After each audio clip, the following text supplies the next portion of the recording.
আসসালামু আলাইকুম। আজকে আবার আমি চলে আসছি বাপা পিঠার ভিডিও নিয়ে। আর বাপা পিঠাটা আমি কিভাবে বানাই আপনারা দেখতে থাকুন। বাপা পিঠা বানাবার লাগে আমি 500 গ্রাম চালের গুঁড়া করে নিয়েছি। আর আদানি গুঁড়া আমি আগে সুন্দর করে চালন দিয়ে চালিয়ে নিয়েছি খুব সুন্দর করে। আর কীভাবে চালছি এটা আপনারা দেখাতে এনে দিতেছি একটু নিমখ।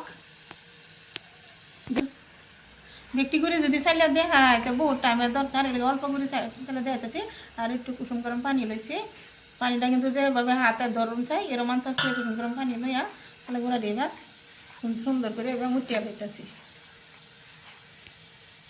মুটিয়া এই যে হাতের এবার ডলে লইতেছি। যে খুব সুন্দরভাবে দেখবো হয় তো বাপা পিঠা একদম পারফেক্ট বাপা পিঠা করবো। আমি কীভাবে বানাই ভালো করে দেখতে থাকবেন। বাপা পিঠা কিন্তু সবই বানাই তারে না, কেতেন ভাঙ্গা যা কেতেন জর্জরা হয়ে যা দেন যে আমি কীভাবে বানাই। এই যে দেখুন এই যে হাতে মুঠিতে দিয়েছি এই যে এই যে এবার দিলে জর্জরা হয়ে যায়। এই যে কীভাবে বানাইছি আমি। আর এইভাবে একটা চাটনি রয়েছে, এই চাটনিতে এই গুঁড়া ডিউ চালিয়ে নিয়েছিলাম এটাতে চালতে সুবিধা হয়। আর খুব সুন্দর মিহি করে করে গুঁড়া দিয়ে এই যে একদম খুব সুন্দর করে মিহি করে করে। আর বাপা পিঠা খুব সুন্দর হয়।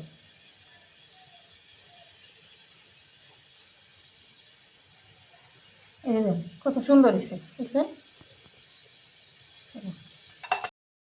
এই যে দেখুন মিষ্টি গুঁড়া চালালাম কত সুন্দর হয়েছে গুঁড়া দিয়ে। এই যে গুঁড়া বেটে চালালাম না, এই যে দেখুন কত সুন্দর হয়েছে গুঁড়া দিয়ে। আর এই গুঁড়া দিয়ে এক লগে করে আলতাছি আগে চালাতেছিলাম এটি।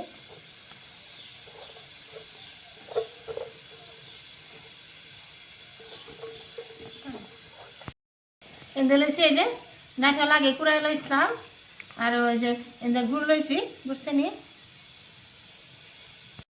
আর এটা পানিটা আমি আগে বয়াতেছিলাম সহজের লাগে, যাতে পানিটা গরম হয়ে গেলে একটু ভিডিওটা আন করে খুব সুন্দর ভাব করতেছে পানিটা। একটা ডেকচির মধ্যে পানি দিয়ে এটা দেবো। এবার একটা কাপড় বেঁধে দিচ্ছিলাম। পিঠাটা বানাই আমি আজকে এই চামচ দেয় এই চামচে বানাই যে গুঁড়া দিয়ে দিলাম ওখানে এনে কিছু নারকেল দিয়ে দিলাম।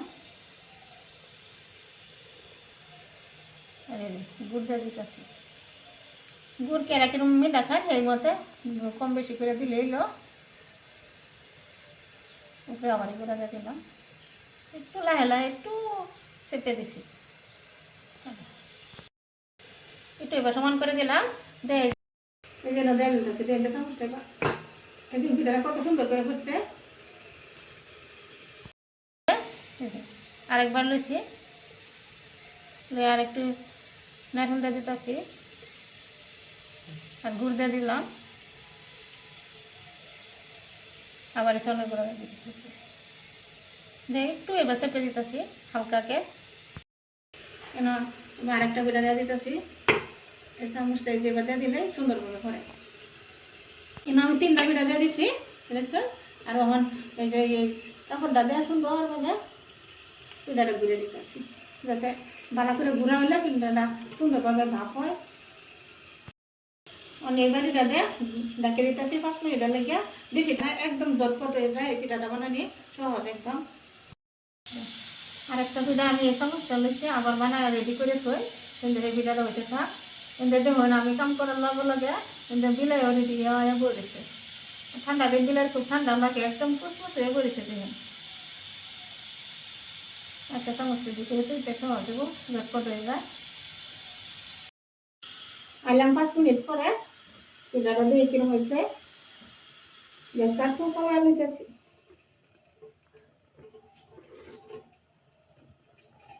এই যে দেখ পিঠাটা কত সুন্দর হয়েছে।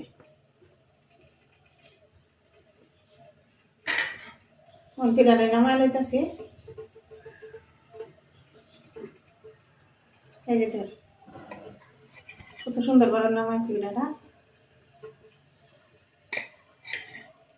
বড়া কাঠিতে নামাইলে সুন্দর হয়, পিঠাটা ভাঙে না। কত সুন্দর হয়েছে নামাই আসছি। অনেক চামচ রেডি করতেছিলাম আরেকটা পিঠা এই জন্য ডেকচিটা দিয়ে আলতেছি সুন্দরভাবে দিয়েছি। এইভাবে বাকি পিঠাটিও দিয়ে দেন, দিয়ে সুন্দরভাবে বানায়া। আর এই পিঠাটি দেখুন আমি আরেকটি হয়ে গেছে, স্কিপ হয়ে গেছে, কিন্তু আমি গুঁড়ার মধ্যে একটু গুড় চিনি আগে মিশাই লইছিলাম, তাই সুন্দর করে কালারটা হইব। এটা খোয়া ভুলে গেছিলাম, আর এটা স্কিপও হয়ে গেছে পিঠের মধ্যে। এইভাবে বাকি পিঠাটি বানালে। এই যে দেখুন একটি পিঠা বানাই আছি, কত সুন্দর হয়েছে পিঠাটি, দেখুন বুঝছেন কত সুন্দর হয়েছে, একদম নরম তুলতুল হয়েছে পিঠাটি, দেখুন কত সুন্দর হয়েছে পিঠাটি। আর পিঠাটি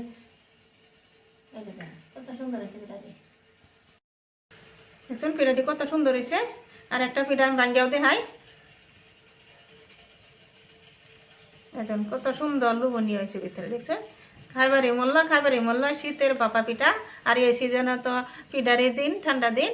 আর পিঠাটা আমি কীভাবে বানাইলাম আপনারা আমার ফুল ভিডিওটা দেখবেন। পিঠাটা আমি কীভাবে বানাইছি আমার ভিডিওটা আপনারা ফুল দেখবেন। আর আমার একটু লাইক শেয়ার কমেন্টও করবেন, একটু সাপোর্ট করবেন, আর চ্যানেলটা সাবস্ক্রাইবও করবেন। আর আজকাল এই ভিডিও আমার এখানে, কাল আবার আশা আছে, কাল আবার আয়াম। ধন্যবাদ।